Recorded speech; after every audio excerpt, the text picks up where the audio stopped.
대통령 내외가 취임 후 처음으로 서해 수호의 날 기념식에 참석했습니다. 천안함 용사역 유족의 허리 굽혀 인사한 문 대통령은 천안함 피격 등 서해에서 발생한 남북 간 무력 충돌로 희생된 용사들의 희생과 헌신에 경의를 표했습니다. 미성년자 등 성착취물이 유통된 텔레그램 대화방, 박사방 가담자로 추정이 되는 남성이 한강에 투신해 경찰이 수사에 나섰습니다. 박사방 운영자 조주빈은 이틀째 검찰 조사를 받고 있는데요. 묵비권을 행사하거나 혐의를 부인하지 않고 조사에 임하고 있다고 합니다. 조금 전 4.15 총선 후보 등록이 마감됐습니다. 비례정당들은 투표용지상 상위권을 차지하기 위해서 막판까지 의원 꿔주기로 분주했는데요. 잠시 후 서울타임즈에서 전해드리겠습니다. 김지윤의 이브닝쇼 시작합니다.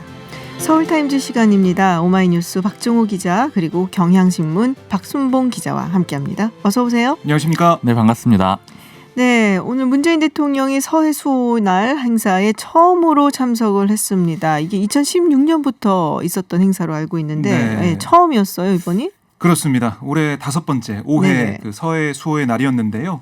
아시다시피 제2연평해전과 천안함 피격 사건, 연평도 포격 도발로 희생된 서해 수호 용사들의 넋을 기리는 날인데 2018년에는 그 문재인 대통령이 당시에 베트남 국비방문 중이었습니다. 참석을 못했고 지난해 기념식이 열린 날에는 전국 경제 투어의 일환으로 대구를 방문해서 또 불참을 했었습니다. 오늘 처음으로 참석을 해서 순직한 장면들을 추모하고 유족들을 위로했습니다. 이 문재인 대통령은 기념사를 통해서 한반도 평화의 중요성을 강조했는데요. 다만 이 천안함 피격 사건, 연평도 포격 도발 여기에 관련한 북한의 책임을 별도로 거론하지 않았습니다. 그러니까 9.19 남북 군사합의로 서해에서 적대적 군사행동이 중지됐다 이렇게만 언급했는데요. 그러니까 지금 남북 관계가 별로 안 좋죠. 소강 상태죠. 네. 친선은 왔다고는 하지만 그래서 북한의 책임과 관련한 얘기를 꺼내는 게 북한을 자극할 수 있지 않을까. 뭐 그걸 방지하기 위한 북한을 언급하지 않은 그런 이유가 있지 않았나. 그래서 그런가요? 천안함 피격 사건 유족이 문재인 대통령한테 다가오는 일이 있었다고요? 예. 그러니까 이 고 민평기 상사의 모친 윤청자 여사가 갑작스럽게 앞으로 와서 문재인 대통령 옆에서 천안함 이 폭침이 북한의 소행인지 누구의 소행인지 말씀 좀 해달라 이렇게 얘기하는 일이 있었습니다. 그러니까 이제까지 북한 지시를 해본 적이 없다. 늙은이의 한을 좀 풀어달라라고 호소했는데요. 문재인 대통령은 바로 답변했습니다. 정부의 공식 입장에는 조금 더 변함이 없다라고 얘기를 하면서 걱정하시는 것을 저희 정부가 살펴보겠다라고 얘기했거든요. 그러니까 입장에 조금도 변함이 없다 이거는 그러니까 천안함 피격은 북한의 도발이다 이렇게 뭐 얘기한 걸로 보입니다. 왜냐하면 지난해 3월 국방부 대변인 정례 브리핑에서 천안함 폭침과 연평도 포격 도발에 대해서는 명백한 북한의 도발로 보고 있다. 하고 입장을 보인 바 있거든요. 뭐 그런 차원의 답변이었다 이렇게 보시면 되겠습니다. 알겠습니다. 태용호 전 공사 지금은 태구민이라는 이름으로 강남각에 출마를 했는데 이 천안함 피격 사건을 북한에서 주민 홍보용으로 이용했단 말을 했다 그래요? 네, 이 태구민 전 공사 말씀하셨는데 이 개명을 했거든요. 아예 개명을 해서 이름을 바꿨는데 이 원래 북에서 온 사람이잖아요. 2010년에 이 외무성 부국장 역할을 북에서 했었습니다. 그래서 그러면서 이제 자기 경험을 바탕으로 이런 얘기를 이 오늘 통합당 선대위 회의에서 했는데 이 북한이 천안함 피격 사건을 이 주민 홍보용이자 내부 결속용으로 이용을 해왔다 이렇게 얘기를 한 거죠.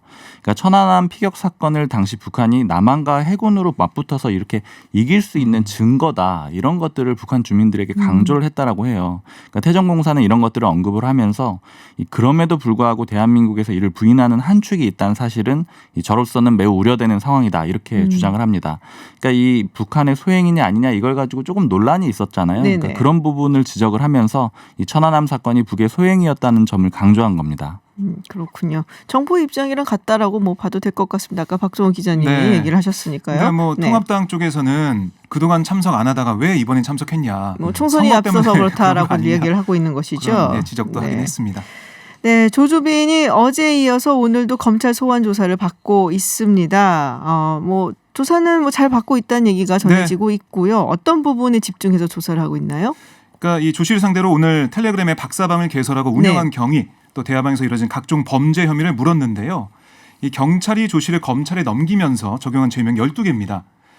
좀 많죠. 맞네요. 예, 그러니까 아동청소년 성보호법상 음란물 제작 배포, 또 유사 성행위, 또 강간, 강제 추행, 그 카메라 등을 이용한 불법 촬영 이런 문제들, 또 강요 미수, 살인 음모, 사기 뭐 이렇게 해서 12개 그런 범죄가 있는데요. 죄명이 있는데요. 이 사실 시간이 이렇게 많지는 않습니다. 지금 수사 기록이 별책을 포함해서 38건 12,000쪽이거든요. 네. 그걸 다 검토해서 21인 구속 기간을 감안해서 기소 전까지 조사를 완벽히 해야 된다. 이런 네네. 입장이거든요. 이게 근데 이 조 씨가 계속해서 묵비권 행사하지 않고 얘기를 하고 있어가지고 조사는 진행되고 있는데 어느 정도까지 확인하고 조사가 이루어질지는 좀 봐야 될 것으로 보입니다. 근데 지금 그 얘기가 있더라고요. 우리가 그 뭐라 그러죠? 그 화폐 전자화폐로 지불을 하고 뭐 지갑이 한 3개가 있었는데 그 중에 뭐 2개가 가짜였다. 뭐 이런 얘기가 있고 그리고 원래 이 조 씨가 굉장히 주도 면밀하게 돈을 받았나 봐요. 뭐 1대1로 대화방에서 받았다. 이렇게 얘기를 하고 있어요. 맞습니다. 저희도 전해드렸지만은 뭐 32억 정도가 암호화폐 지갑에 들어있다라고 그 보도된 걸 전해드렸었는데 경찰의 얘기를 들어보면 암호화폐 지갑 주소 3개 중에 2개가 인터넷에 떠도는 것을 그냥 올린 거라고 해요. 가짜라는 거죠. 그래서 그럼 32억도 가짜인 건가요? 그러니까 액수도 가짜라는 거고 더 다른 걸 더 확인해 봐야 된다 얘기하고 있는데 경찰 입장에서는 그동안 모아놓은 자료가 있기 때문에 확인하면은 알 수 있다라고 얘기를 하고 있습니다. 그러니까 혼선을 주기 위해서 그러니까 수사에 혼선을 주기 위해서 조 씨가 주도 면밀하게 한 게 아니냐 경찰이 좀 보고 있는데 좀 수사 상황이 좀 어려워 보입니다. 그렇군요. 더 조사하고 파헤쳐봐야 될 것으로 보입니다. 자, 어제도 사실은 저희 프로그램에서 잠깐 이야기가 나왔어요. 위커라고 이 조지빈의 박사방에 가담한 사람들 중에 뭐 헤비 유저라고 해야 되나요? 뭐 VIP라고 하니까 굉장히 기분이 좀 안 좋은데 어쨌든 지금 이 사람들이 조금 더 보안이 철통으로 알려져 있는 위커를 사용했다. 그래서 별도로 이 조지빈이 관리했다라는 얘기가 있어요. 이 위커가 어떤 메신저인가요? 네, 일단은 이 미국에서 만들어진 거고요. 이 인스턴트 메신저 앱인데 이 특징이 뭐냐면 이 가입을 할 때 전화번호 같은 걸 입력을 할 필요가 없습니다. 그럼 어떻게 가입해요? 저도 직접 해보지는 않았는데 이 실명 인증 과정을 생략을 했다라고 해요. 그러다 보니까는 이 텔레그램은 전화번호가 연동이 되잖아요. 이 보안이 더 뛰어나다 이런 평가를 받는 메신저 앱이에요. 그래서 조 씨가 이 지난해 11월쯤에 이 게시한 공지글이 언론 보도를 통해서 나온 게 있는데요. 여기 보면 텔레그램이 시끄러워짐에 따라서 이 검증된 분들만 데리고 가겠다. 3단계 극강 보안 위커방. 뭐 구글 마켓이나 앱스토어에서 다운받아 주세요 하고 가격은 150만 원 이렇게 적힌 내용이 있는데 이 조 씨가 엠번방을 운영하는 수법을 보면 이 금액별로 성착취 정도가 다른 영상을 나눠서 이렇게 공유를 했었거든요. 그러니까 무료방도 하나 있었고 또 유료방도 3단계로 있었어요. 근데 이렇게 운영을 했었는데 이 위커는 그중에서도 최고 등급의 입장료 150만 원짜리 방을 운영하는 데 사용을 했다라고 합니다. 그러면은 이 수사가 더 어렵지 않을까 하는 생각이 좀 드는데요. 네, 이 전화번호가 연동이 안 된다라는 거는 그러니까 텔레그램은 적어도 연동이 되기 때문에 서버를 가진 회사에서 협조를 해준다면은 충분히 찾아낼 수가 있는데 이 위커 같은 경우에는 그마저도 쉽지 않을 수가 있을 것 같습니다. 참. 안타깝습니다. 피해자는 있는데 지금 가해자들을 잡아낼 수가 없다. 생각보다 수사가 좀 더 어렵지 않을까 생각이 들더라고요. 그러니까 왜냐하면 암호화폐 문제도 그렇고 위커 이런 문제도 있기 때문에 텔레그램 방을 조사를 지금 하고 있고 텔레그램 본사 측과 협의를 하고 있다고 하더라도 위커라는 이런 메신저도 있고요. 여러 가지 좀 혼선이 있지 않을까 생각이 아까 드네요. 또 말씀하신 대로 계좌가 이 2개는 가짜였다라는 이런 부분들도 이 전체적으로 수사의 어려움을 보여주는 그런 장면인 것 같아요. 생각보다 만만치 않을 것 같다라는 생각이 듭니다. 자, 윤석열 검찰총장 장모가 통장 잔고 증명서를 위조한 혐의, 이게 사문서 위조 혐의라고 이야기를 할 수가 있겠는데 결국에는 불구속 기소가 됐습니다. 네, 그렇습니다. 이게 2013년 무슨 땅을 사려다가 했던 거죠? 성남시 도촌동 땅을 매입하는 과정에서 뭐 이 장모 최모 씨와 동업자 안모 씨가 공모해서 A은행에 347억 원을 예치한 것처럼 통장 잔고 증명서를 위조한 혐의를 받고 있는데요. 그러니까 이 최 씨와 안 씨는 도촌동 땅을 사들이면서 안 씨의 사위 등의 명의로 계약하고 등기한 혐의도 있습니다. 그러니까 사문서 위조도 있고 부동산 관련된 그 위조 혐의도 있는 건데요. 검찰 조사 결과 최 씨와 안 씨는 한국자산관리공사 캠코 관계자에게 자금력을 보여서 부동산 정보를 얻고자 통장 잔고 증명서를 위조한 것으로 드러나고 있습니다. 그러니까 근데 이 검찰에서 볼 때는 이 최 씨 윤 총장 장모 최 씨는 4월 1일자 위조 증명서 행사에만 안 씨와 공모했다라고 판단했어요. 근데 그 뒤에 3개의 또 잔고증명서 위조가 있거든요. 네네. 6월 24일자, 뭐 8월 2일자, 10월 11일자가 있는데 그거는 안 씨만 했다. 동업자 안 씨만 했다. 이렇게 좀 판단을 하고 이걸 뭐 넘겼습니다. 네. 그리고 검찰은 소송에서 위조한 증명서를 제출한 만큼 사기 미수 혐의 적용 검토를 했어요. 네네. 왜냐하면 이들이 이 위조한 이 잔고 증명서를 가지고 계약금을 반환받으려고 재판했었거든요. 재판에다가 이 위조한 잔고 증명서 냈거든요. 그런데 검찰은 어떻게 봤냐면 소송에 위조한 증명서를 제출한 만큼 사기 미수 혐의 적용도 검토했지만 당시 판결에 이게 영향을 미치지 않았다고 판단해가지고 공소장에 뺐습니다. 그래서 뭐 왜 뺐을까? 법조계에서는 이걸 봐준 게 아니냐 이런 얘기 좀 하고 있는데요. 어쨌든 봐주기. 검찰은 이걸 빼버렸고요. 여기에 대한 뭐 이 최 씨의 입장도 좀 나와 있습니다. 네. 좀 전해드리면 최 씨의 변호인은 최 씨는 피해금을 돌려받아야 하는 상황에서 안 씨의 말에 속아서 잔고 증명서를 만들어준 거다. 안 씨에게 수십억 원을 사기당한 피해자다라고 주장을 했습니다. 본인도 피해자다? 그렇습니다. 안 씨의 말에 속았다는 거고요. 네. 하지만 안 씨는 그 언론과 인터뷰에서 최 씨가 먼저 접근했다. 최 씨에게 통장 잔고 증명서 위조를 부탁하지 않았다. 최 씨가 준 증명서도 진짜인 줄 알았다라고 반박을 하고 있습니다. 네, 뭐 이거 법정 가서 뭐 알아볼 일이긴 합니다. 검찰 수사와 함께. 자, 근데 여기에 이 윤 총장 부인도 공모했다는 진정이 있다고 하는데 이 부분은 뭐 조사가 들어가는 건 아닌가요? 네, 이 검찰이 증거가 없다는 이유로 네. 이 진정을 각하를 했습니다. 네네. 그러니까 아까 말씀하신 대로 처음에 고발을 당할 때 이 잔고증명서 4장을 위조를 했다. 근데 그 위조에 모녀가 공모를 했다. 이렇게 고발이 네. 된 거거든요. 그런데 이 검찰은 공모를 했다라는 증거는 없다. 이렇게 각하를 한 겁니다. 그 4장 중에 하나는 이 장모, 그러니까 최 씨가 들어가 있는 거고, 맞습니다. 그리고 그 4개 전부 이 윤석열 총장의 부인은 관련이 없다라는 것이고. 그렇습니다. 그러니까 근데 네 개에서 이제 뭐 검찰이 본 거는 하나만 관련이 있다고 본 거잖아요. 지금 그렇죠. 지금 그런 그러니까 상태라는 4개 중에 거죠. 하나만 검찰이 인정을 네. 했고 그 하나마저도 장모만 한 거다. 장모만 이렇게 한 정리를 거다. 한 거죠. 네, 그렇게 정리를. 뭐 아무래도 이 윤 총장의 입장에 좀 관심이 모아지는데 공식 입장 같은 건 내놓지 않았고요. 이 한 검찰 간부가 익명으로 이 언론사에 전한 말을 보면은 이 윤 총장도 장모의 기소를 이 보도 자료를 보고 알았다. 뭐 일체 관련 보고를 받고 있지 않다. 이렇게 입장을 그렇군요. 우회적으로 내놨습니다. 알겠습니다. 근데 아까 뭐 동업자 그 안 씨의 얘기를 네. 들어보면 그 모녀와 함께 수차례 만났다라고 얘기를 하고 있거든요. 그래서 여러 가지 얘기를 나눴다고 하는데요. 글쎄요, 이 왜 그 조사도 한 번 없이 그냥 각하된 문제는 이게 뭔가 석연치 않지 않냐 이런 얘기 좀 나오고 있습니다. 그렇군요. 자, 정치권 이야기를 해보겠습니다. 총선 후보 등록 마감일이었어요. 자, 드디어 네. 우리가 이제 패를 가지게 된 건데 네. 어떤 사람들이 이제 여기에 등록이 되어 있는지 이제 궁금해할 것 같아요. 많은 분들이 일단 전체적인 구성으로 봤을 때 어떻습니까? 네. 네, 뭐 좀 특징 같은 게 있을 것 같은데. 그러니까 어제 오늘 후보 네. 등록이 이루어졌는데 이 오늘 등록된 후보들은 이제 조금 뒤인 7시에 그 현황이 공개될 예정이거든요. 네네. 그래서 이제 어제 등록한 후보들 기준으로 좀 말씀을 드릴게요.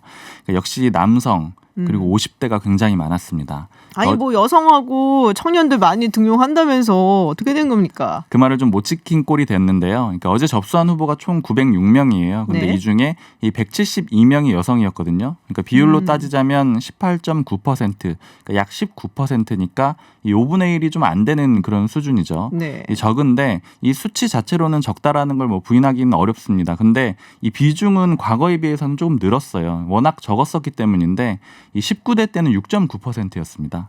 그리고 20대 때는 10.5%. 뭐 거기에 비하면은 이제 18.9%니까 약간은 늘어났고요.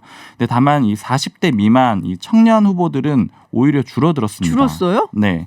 이 어제 기준으로 5.7%였는데 이 19대 때는 3.6%였는데 네. 20대 때 7.4%로 한 2배 이상 늘었거든요. 근데 다시 5.7%로 내려갔습니다. 그리고 이 국회의원을 포함해서 기성 정치인 이 61.7%에 이르는데요. 그러니까 이 정치권이 계속 뭐 청년, 여성 네. 그리고 새로운 사람을 뭐 데려오겠다 이렇게 얘기를 했는데 결과적으로 기성 정치인이 61.7%, 여성도 적고 청년도 줄었기 때문에 뭐 그런 노력 그만큼 해냈는지에 대해서 고인물이 좀 돼버렸네요, 그냥. 그러니까 처음에는 네. 뭐 많이 청년도 데려오고 여성 후보도 많이 낼 것처럼 했는데 결국 용두사미가 됐네요. 네. 그러게요. 뭐 정과 이야기는 우리가 많이 했었고요. 네. 음주운전이 굉장히 많았다. 네. 뭐 이런 얘기를 했고 뭐 좀 특이한 경력을 가진 후보들이 있을까요? 네. 허경영 대표 말고. 허경영 대표가 있는 국가혁명 배당금당에서 많습니다. 거기 또 많군요. 역시 네, 대표가 대표다 보니. 이 경북 안동 예천 신효주 후보가 종교인 승려라고 적었고요. 경남 밀양 의령 함안 창녕 이승률 후보는 12년 경력의 역학 상담사입니다. 역학 상담사? 네, 그렇고요. 그다음에 광주 동남구 갑의 한기선 후보는 4년 경력의 목수고 네. 강원 원주갑의 정상균 후보는 경비원입니다. 또 경기 고양정 고복자 후보는 마을버스 운전기사, 서울 마포갑의 김명숙 후보는 편의점 점장, 대구 수성갑 박청정 후보는 서당 훈장이라고 직업을 되게 좋은데요. 그거는 뭔가 생활 정치인 같고 네. 마을버스 운전기사님 되게 좋은데요. 네. 예, 눈에 띄는 네. 어떻게 보면 처음 잘 못 보는 그런 직업이고요. 그다음에 경기 용인갑 정의주 후보는 드럼 강사, 대전 유성을 이범용 후보는 헬스클럽 대표라고 적었고 경기 김포울의 이상훈 후보는 TV 교양 프로그램에서 캐릭터로 출연했다. 이런 경력을 적었고 그거는 정확히 안 적었습니다. 그리고 직업은 소상공인으로 적었습니다. 그리고 이 풍수 직관인 부산 해운대을 이현우 후보도 있고 용접 프리랜서 충북 청주 서원 김민수 후보도 눈에 띄는 그런 후보였습니다. 그렇군요. 그리고 김효근 후보는 허경영 보좌관으로 직업을 적었고 네. 또 맨사코리아 회원, 허경영 TV 크리에이터라는 경력도 밝히기도 했습니다. 민주당에서는 뭐 저희가 다 아는 후보죠. 소방관 출신의 경기 의정부갑의 오영환 후보가 있고 미래통합당에는 이 앵커 출신 인천 서구의 박종진 후보가 직업란에 방송인이라고 기재를 했습니다. 민생당은 강원 원주의 안재훈 후보가 1급 사회복지사라고 적었고요. 정의당은 카카오 대리운전기사로 직업을 소개한 경남 창원 진해 조광호 후보가 눈에 띈니다. 아까 승려 있다고 하셔갖고 갑자기 생각났어요. 옛날에 2002년 선거였나 대통령 선거 때 불심으로 대동단결 뭐 있었어요. 그 정당이 기억이 안 나요. 기억나세요? 그건 기억이 나네요. 그 표만. 근데 후보는 잘 기억이 안 나요. 후보는 기억이 안 나는데 그때도 승려께서 나오셨던 기억이 있는데 자 지금 근데 오늘까지 되게 바빴어요. 각 당이 의원 꺼주기로. 이게 이제 비례대표에서 순번을 올려서 투표 용지에서 순번을 올려서 상위권에 랭크되기 위한 이제 막판 눈치 작전 뭐 이런 거였죠. 네, 그러니까 정말 이런 선거는 없었던 것 같아요. 이렇게 후보 등록일까지 당적을 바꾸고 이런 일은 없었는데 그러니까 말씀하신 대로 앞번호를 차지하기 위해서인데 이게 일종의 예선전이라고 생각을 하는 것 같습니다. 앞번호를 받을수록 실제 가서 비례정당들이 더 좋은 성적을 낼 거라고 생각하는 건데 그제 이 대구의 한 통합당 의원을 만났는데 요새는 코로나19 때문에 그 선거운동을 못하고 전화로 한다 그래요. 그렇죠. 그래서 이제 이 경로당에 계시는 어르신한테 전화를 드려서 이 미래한국당을 홍보를 하려고 했답니다. 그래서 미래통합당, 자유한국당이 미래통합당으로 바뀌었습니다, 어르신 이렇게 먼저 얘기를 했대요. 그 설명을 하기 위해서. 그랬더니 그 어르신이 그래요. 그런데 왜 당적을 바꾸셨어요? 이렇게 얘기를 하더라는 거예요. 그러니까 이 당을 바꿨다라고 생각을 하지 아직 자유한국당으로 생각을 하는 거예요. 그래서 이 미래한국당 얘기는 꺼내지도 못하고 이 시의원들을 긴급 소집했다라고 했는데 그러니까 그만큼 아직 이 홍보가 안 돼 있을 수 있다. 그렇기 때문에 앞번호를 받으려고 하는 겁니다. 지금 이 민주당과 통합당은 비례대표 후보를 안 내서 투표용지에서 빠지거든요. 그래서 이 20석으로 제3당인 민생당이 제일 윗칸 1번 칸에 들어가게 될 거고요. 이 오늘 17명을 확보한 이 미래한국당은 그 두 번째 칸이 됩니다. 사실 2번을 원하잖아요. 미래한국당 같은 사실상은 달성을 했다라는 그런 분위기도 있어요. 4번이긴 하지만 이 미래통합당 옆칸에 차지를 할 수 있게 됐기 때문에요. 그리고 더불어시민당은 5번으로 세 번째 칸, 이 정의당은 그 다음 기호 6번 네 번째 칸을 받게 됐습니다. 그렇군요. 민상당 이야기를 좀 해볼게요. 오늘 공천관리위원회 새로 꾸몄습니다. 손학규 대표 때문에 그런 거죠? 지금 순번이 옮겨진 걸로 지금 나오던데요. 2번이었는데 2번으로 알려졌는데 이게 14번으로 옮겨졌습니다. 당선권에서 좀 멀어지는데요? 간 거죠. 그 2번 자리에는 이내훈 전 그 부대변인, 바른미래당 부대변인이 올라갔고요. 청년 후보입니다. 36살이고 청년 후보로 올라갔습니다.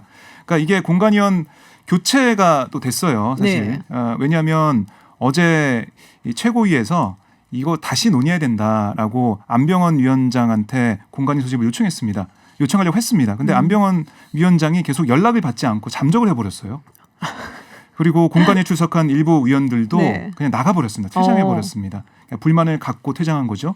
그래서 어쩔 수 없이 다시 새롭게 공관위원장을 김명삼 의원으로 임명했고 또 김영삼 위원의 그 빈자리 또 김용옥 신중식 위원의 사임으로 공석이 된 그 자리에서 총 3명의 위원을 새로 임명하면서 다시 논의한 결과 이렇게 손학규 비례대표 후보가 뒷번호로 가는 상황이 됐습니다. 그렇군요. 이 손학규 대표 사실 이번 네. 주 월요일 날, 그러니까 지난 월요일에 이 비례대표 신청을 했다라는 보도가 나왔었어요. 네. 그래서 저희도 그런 내용을 확인해서 기사를 썼었는데 이 손학규 대표 측에서 방방 뛰면서 연락이 와서 사실이 아니라고 한 겁니다. 그래요? 네, 그리고 그날 밤에 이 민생당 공보실에서도 사실이 아니다라고 공식적으로 입장을 냈어요. 그래서 저희는 기사를 지웠고 또 일부 언론사들은 수정을 했어요. 네. 그런데 어제 이번에 딱 나온 거예요. 그래서 이 정치부 기자들 사이에서는 너무 그 분노라고 해야 될까요? 왜냐하면 어쨌든 이 거짓말을 한 거기 때문에 그렇군요. 그거에 대한 분노가 굉장히 큰 상황이었는데 또 오늘 보니까 비례대표 순번이 바뀌는 이런 상황이 벌어졌더라고요. 왜 연예인들이 결혼 우리 절대로 그런 사이 아니에요. 근데 갑자기 일주일에 결혼 발표해갖고서 깜짝 놀라는 뭐 이런 네. 거랑 비슷한. 네. 그러니까 비례대표 후보 이 순번 둘러싼 네. 갈등과 막 계속 뒤집고 이런 게 너무 심해가지고요. 그럴게요. 참 혼란한 그런 시기를 우리가 맞았습니다, 진짜. 뭐 좋은 의도로 도입을 한다라고 했던 이 준연동형 비례대표제인데 사실상 의미는 없어졌다라고 보는 것도 맞지 않을까. 네, 의미가 뭐, 없어졌을 뿐 아니라 네. 유권자들의 표심이 제대로 반영되는데 오히려 방해가 될 수도 있을 것 같은 그런 상황이 됐습니다. 굉장히 혼란스러운 상황인 거예요. 네. 이게 그러니까 유권자들도 약간 계산을 해서 투표를 하는 분들도 그렇죠. 계실 것이고, 네. 네. 그리고 그거를 또 이제 정당과 뭐 교류를 하는 분들도 있을 것이고, 그래서 상당히 혼탁한 네. 그런 선거가 되지 않을까. 오히려 네. 최대 수혜자가 될 것으로 보였던 정의당이 최대 피해자가 되지 않았나 이런 네. 생각도 듭니다. 그렇습니다.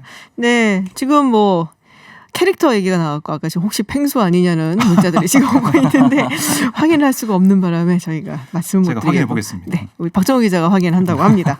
네, 오늘 서울타임즈 국내 뉴스 여기까지 듣도록 하겠습니다. 지금까지 경향신문 박순봉 기자 그리고 오마이뉴스 박정우 기자였습니다. 고맙습니다. 고맙습니다. 감사합니다. 코로나19의 확산을 막기 위해 개인의 이동을 제한하는 국가들이 늘어나는 가운데 13억 명의 인구를 자랑하는 인도도 지난 25일 0시부터 약 3주 동안 국가 봉쇄령을 내렸습니다. BBC에 따르면 인도에서는 집을 떠나는 것 자체가 완전히 금지된다고 하는데요. 과연 현지 분위기는 어떤지 뉴델리 베델 한인교회의 정인우 목사 연결해서 이야기 들어보겠습니다. 안녕하세요, 목사님. 네, 안녕하세요. 네, 인도 전역에 국가 봉쇄령이 내려진 지 지금 3일째인데요. 현지 분위기는 어떤지 궁금합니다. 네, 시행 3일째를 거치면서 질서가 많이 잡혀가는 모습들입니다. 생필품은 동네 가까이에 있는 상점이나 정부에서 운영하는 직할점에서 이제 구입이 가능합니다. 그래서 지금 제가 거리를 내다보면 정말 한산합니다. 오토바이 한 대가 지나갔는데요. 네네. 아주 한산합니다. 네. 네. 근데 그런 얘기가 있더라고요. 인도 정부에서 이 국가 봉쇄령을 너무 급박하게 내리는 바람에 준비가 안 된 사람들이 굉장히 많다. 그래서 현지인들이 굉장히 혼란스러워했다라는 얘기가 있어요. 네, 처음 모디 총리가 3월 22일 오전 7시부터 저녁 9시까지 이게 일요일이었습니다. 네. 통금령을 먼저 내렸고요. 그러고 난 다음에 이제 3월 22일 날 밤에는 델리 주정부 주지사인 아르빈드 케즈리왈이 3월 31일까지 델리 록다운 봉쇄를 발표했습니다. 그리고 이틀 뒤에 3월 24일 모디 총리가 2차 대국민 담화에서 25일 0시부터 시작해서 향후 21일간 인도 전역을 봉쇄한다고 발표했습니다. 이런 발표들은 거의 뭐 전격적인 발표라고 해야 맞을 것 같습니다. 그러네요. 그래서 네. 이렇게 이제 뭐 사회 혼란스러운 모습은 많이 보이지 않지만 준비가 안 된 시행이다. 그런 모습들은 차츰 드러나고 있습니다. 네. 예전에 인도에서 화폐 개혁할 때도 굉장히 급박하게 해갖고 사람들이 막 은행에 줄을 서고 막 이랬던 기억이 나는데 이제 사재기나 이런 거는 없을지언정 사람들이 굉장히 당황했을 것 같다라는 생각이 듭니다. 네, 인도는 지금 코로나19로 인해서 어느 정도 피해를 입었는지 궁금한데요. 네, 인도 유니온 보건부 장관의 발표에 따르면요. 어제 하루 동안에 26일입니다. 확진자 88명이 늘어서 전체 확진자가 694명. 오늘은 현재까지 30명이 늘어서 총 724명의 확진자가 나왔습니다. 인도 보건당국은 대부분 그 유럽이나 다른 나라들을 여행하고 돌아온 사람들에 의해서 이 코로나가 전파되고 있다고 보고 있습니다. 네. 인도 인구에 비하면은 좀 그렇게 많은 숫자가 아닌 것 같은데요. 그렇죠. 네. 네. 그렇군요. 근데 사실 이제 코로나19 예방법이라는 게 이제 마스크를 쓴다든지 아니면 손을 깨끗하게 씻고 이렇게 개인 위생을 철저하게 해야 된다라는 부분인데요. 글쎄요, 이제 인도 저도 한번 방문을 해본 적이 있습니다만 일단 위생상에서 공공보건이나 이런 부분에서 아주 철저하지는 않았던 인상이 있거든요. 어떻습니까?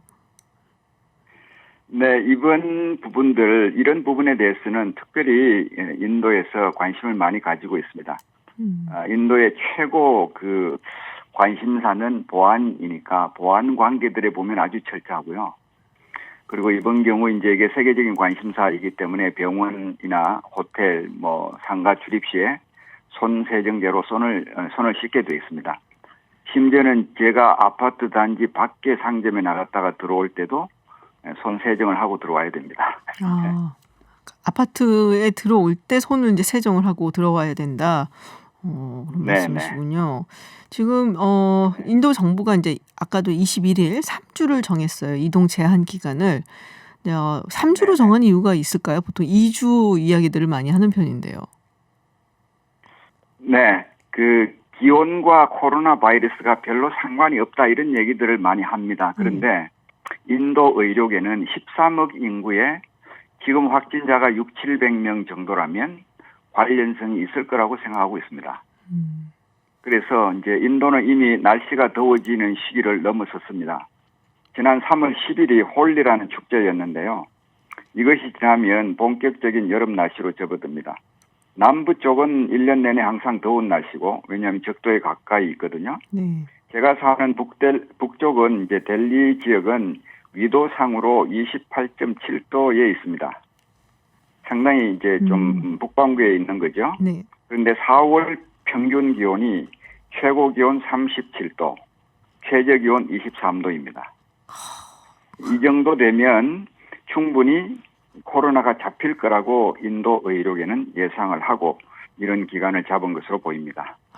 그러니까 이제 온도가 올라가고 날씨가 더워지면 그 코로나19가 잡힐 거다라고 보고 앞으로 한 3주 지나면 4월 안으로 들어가니까 4월 14일 자정까지입니다. 그러니까 이제 그때쯤 되면은 37도라면은 굉장히 더운 건데 그 정도 되면은 괜찮을 거다. 평균 기온이니까요, 그게. 네. 제가 한 5월쯤에 인도를 방문한 적이 있었는데 40도 올라가는 경험을 했었습니다. 그 이상으로. 그래서 인도가 정말 덥구나. 5월에는 최고 올라가면 한 50도도 넘어갑니다. 그렇군요. 운이 좋았네요, 제가. 네. 인도 얘기 다시 한번 해보겠는데요. 그럼 외출을 전혀 못하는 건가요? 식료품 같은 거는 사러 좀 나가야 되지 않을까 싶은데요. 네. 그 도로마다 이제 초소가 설치돼서 경찰들이 출입을 제한하고 있습니다. 그런데 가까운 마트나 가까운 가게나 이런 데는 가는 거는 괜찮습니다. 그래서 만약에 차량을 가지고 운행을 하거나 아니면 다른 주를 넘어가려면 패스라는 그런 통행권을 발급받아야 합니다. 그래서 주로 이번에 봉쇄령에 모디 총리가 많이 강조한 게 있습니다. 그게 뭐냐면 21일 동안 집 안에만 머무르고 다른 일도 어떤 일도 하지 말아라. 그런 것입니다. 그래서 주로 그 목적은 사람이 움직이는 것을 제한하는 그래서 확산되는 것을 사전에 방지하겠다. 이런 게 강한 의지입니다. 굉장히 이제 강력한 봉쇄령인데 그런 얘기가 있어요. 언론에 현직 경찰들이 일반인들을 폭행을 했다. 또 열차 이런 기합을 줬다. 사진도 나오고요. 언론에 뉴스도 나오던데요. 네. 네네. 국가 봉쇄령이 내린 이후에 첫날에 경찰이 집으로 들어가고 나오지 말으라고 여기서 쓰는 일종의 그 경찰봉이 있습니다. 라키라고 부르는데요. 이것으로 시민을 때리는 광경이 곳곳에서 목격이 되었습니다. 그런데 이런 현상은 이제 데모 진압이나 뭐 교통 위반 시나 이런 데도 흔히 볼 수 있는 광경이어서 낯선 광경은 아닙니다. 그렇군요. 그럼 사망한 사건도 있다던데요. 네, 그 웨스트 벵갈에서 30대 남성이 우유를 사러 갔다가 경찰에게 맞아서 이제 사망하는 그런 사건이 생겼습니다. 랄 스왑이라는 이 남성인데 병원으로 옮겨졌는데 병원 측에서 이미 죽은 채로 실려온 것이다 선언을 했고 그 가족들이 맞아서 죽은 것이라고 항의하는 그런 사고가 생겼습니다. 네. 그렇군요. 자, 어쨌든 이 코로나19 때문에 많이들 어수선한데 목사님은 어떤 부분이 가장 걱정이 되십니까? 네, 아시다시피 인도 사회는 카스트 제도가 있는 사회입니다. 네. 그런데 이게 이제 장기화될 경우에 인도 사회의 구조로 인해서 불만이 표출될 가능성이 보입니다.